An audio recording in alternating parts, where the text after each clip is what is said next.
Bonjour tout le monde, j'espère que vous allez bien. J'aimerais vous présenter le plus grand... Là, tu me dis que j'exagère. Le plus beau. Le plus beau psychologue d'Europe. Est-ce que c'est exagéré de dire ça? Ouais, vraiment. Non, mais sans blague. OK.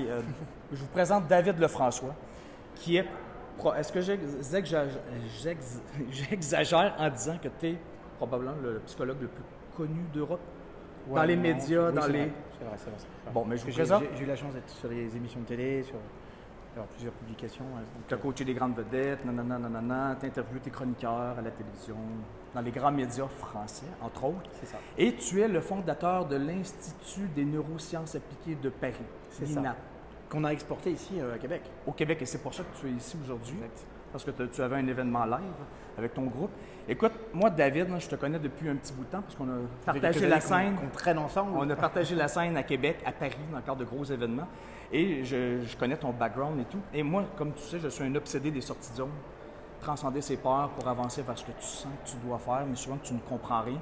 J'aimerais juste avoir ton opinion, ton œil de psychologue avec tout le background que tu as.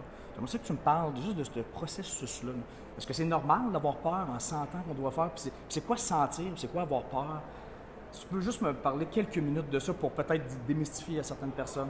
Alors, d'abord, la peur est une fonction naturelle.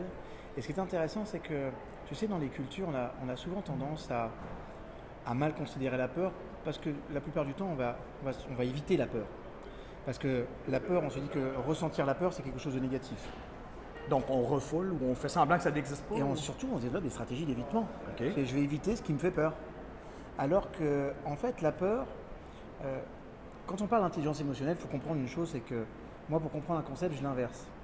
Si on parle d'intelligence émotionnelle, c'est que nos émotions sont intelligentes. Et en fait, en vrai, il n'y a pas d'émotion négative.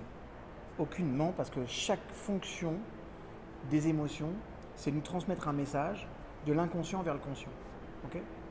Ça, c'est très important. Et l'émotion de la peur, c'est quoi? Qu'est-ce que ça nous indique? L'émotion de la peur, c'est qu'en fait, tu n'es peut-être pas suffisamment préparé à un événement à venir, premier niveau. Deuxième niveau, tu as... donc ça viendrait d'une fonction qu'on appelle le noyau codé dans le cerveau. Si c'est une fonction qu'on appelle une fonction amygdalienne, l'amygdale du cerveau, ça va te dire, attention, tu as vécu quelque chose d'équivalent dans le passé, ça s'est mal passé. Tu as fait des associations. Tu fais ce qu'on appelle des associations neurologiques. Okay. Et donc le principe là, en fait, c'est déjà d'écouter sa peur et ensuite de considérer que c'est pas parce que tu as peur que ça t'empêche de poser des actions concrètes. Et pour moi, la sortie de zone, c'est le concept dynamique du courage. Je suis quelqu'un de courageux quand je pose une action, même quand j'ai peur. C'est ça le courage. Et est-ce que c'est normal d'avoir peur? On a tous peur? Ou est-ce qu'il y a des gens qui n'ont pas peur du tout? Non, alors il faut vraiment profondément se méfier des personnes qui n'ont pas peur, parce que d'abord c'est une pathologie. Et quelqu'un qui n'a pas peur, en fait, c'est quelqu'un qui n'a aucune conscience de ce qui est en train de se produire. Il n'y a rien de pire qu'un de tes commerciaux qui va dire « moi j'ai pas peur, j'y vais ». Non. Il faut que tu aies peur. Moi j'ai fait par exemple du saut en parachute, de la chute libre. C'est important que tu aies peur, sinon tu ne contrôles pas ton matériel. Ou tu ne contrôles pas 3 fois. Ou tu contrôles, parce qu'en fait nous on avait des procédures, tu contrôles 3 fois le tien et une fois celui de ton collègue en face. Donc tu portes ses responsabilités. Mais c'est la peur qui t'oblige à faire ça. La peur elle est là pour te préserver, pour te dire attention, augmente ton seuil de vigilance, il va falloir que tu développes de nouvelles compétences, de nouveaux apprentissages, que tu fasses attention. Okay, il se joue un truc, donc c'est normal. La seule distinction que on doit faire quand on fait une sortie de zone, c'est la distinction entre le risque et le danger. Oui. Et lorsqu'on fait un changement de vie, est-ce qu'il y a un si gros risque que ça, un si gros danger que ça? J'ai l'impression qu'on exagère nos peurs pour rien. On a l'impression qu'on va mourir parce que c'est de l'inconnu, on ne comprend pas. On essaie d'expliquer, on n'est pas capable.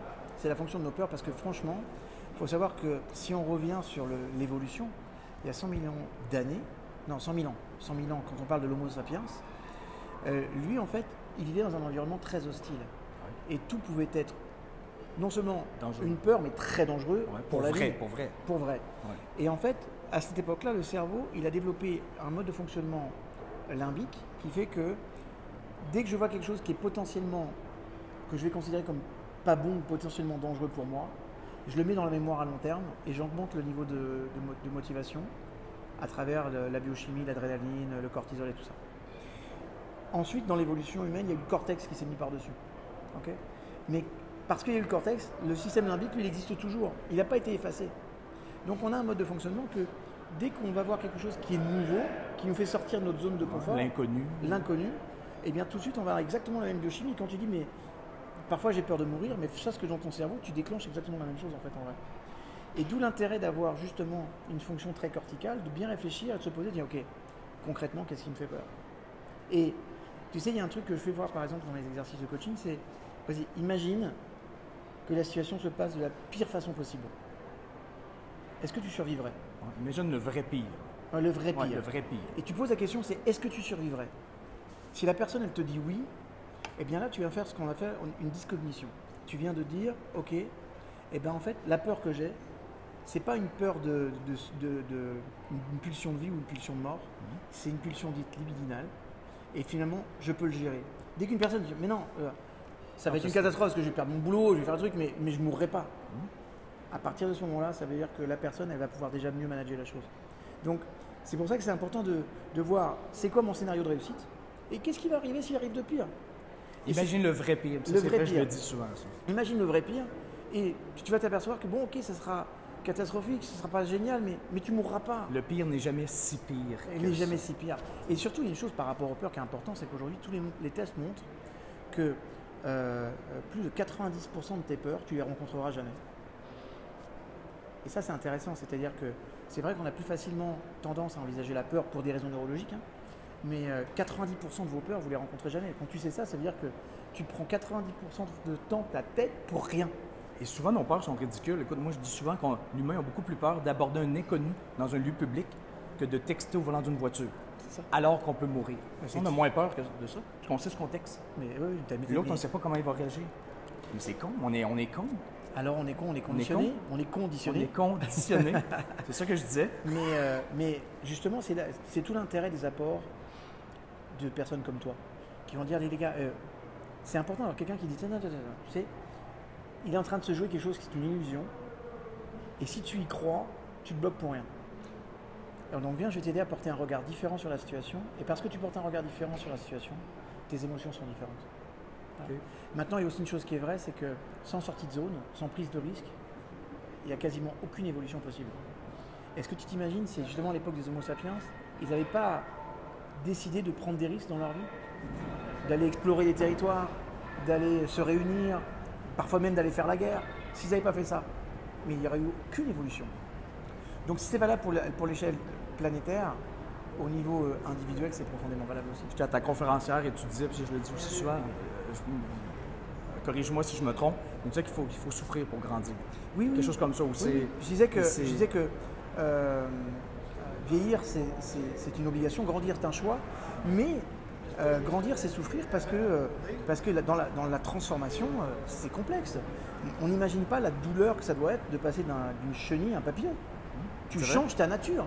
Absolument. Dans la nature, il y a des changements qui sont énormes. Regarde les arbres qui poussent, ils craquent, ils perdent leurs feuilles, ils sont limite, on pourrait croire que parfois ils sont morts. Et puis à un moment donné, la vie va repartir et la vie repart toujours en fait. Et on fait partie d'un cycle de vie. Il faut juste comprendre que même si parfois on a des automnes, on a des grands hivers, mais après il y aura le printemps. Et c'est comme ça, c'est ça le cycle de vie. Les nuages noirs ne demeurent jamais indéfiniment au-dessus de nos têtes. Jamais. Écoute, je sais que tu es très occupé, tu as une grosse journée, tu prends l'avion dans quelques minutes. Merci infiniment, mon ami. Daniel, je t'aime. Moi aussi, je t'aime beaucoup. Être gay, là, tu serais le mien. Être gay, tu serais le mien aussi. Écoutez, si les gens veulent te rejoindre ou connaître l'INAP, l'Institut des neurosciences, le mieux, le plus facile, il y a Neuro Business School aussi que tu fais. Allez abonnez-vous à ma chaîne YouTube. Oh oui, c'est incroyable. Allez voir sa chaîne YouTube, c'est incroyable. Tu as combien d'abonnés? Combien de vues? Combien 100 000, on est à 100 000. 15 millions de vues. 15 millions de vues et, je vous jure, ne vous fiez pas aux apparences, il est super intelligent. Ouais, il est super pertinent, il y a plein de contenu. Non, allez, pas comme ça. Merci beaucoup. Je vous souhaite le meilleur pour toi et puis le meilleur pour tous ceux qui regardent. Très gentil. Et nous, on se voit bientôt pour un autre dossier sorti de zone. Merci, bye.